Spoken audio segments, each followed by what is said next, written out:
Okay, so once you're done with your ink, you're going to go ahead and lift the top of the printer up.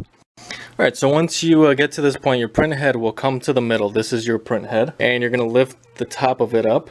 You're going to place your ink right down in there, one at a time. So it's all marked, so you know exactly where to put the ink. And you're putting it on this side. Make sure that the chip is in the front, and then you've got it right there as well. You've got the two copper pieces that will be meeting.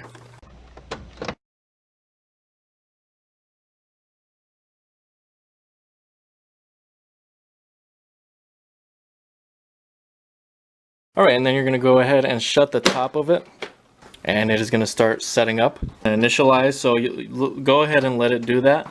Now anytime during the video you can pause the video to go down and check out the links in the description below. Again, one of them being for this printer, Amazon Prime, for the printer ink, as well as my website. You can check that out. You can always come back to the video later if that's something you were needing to do.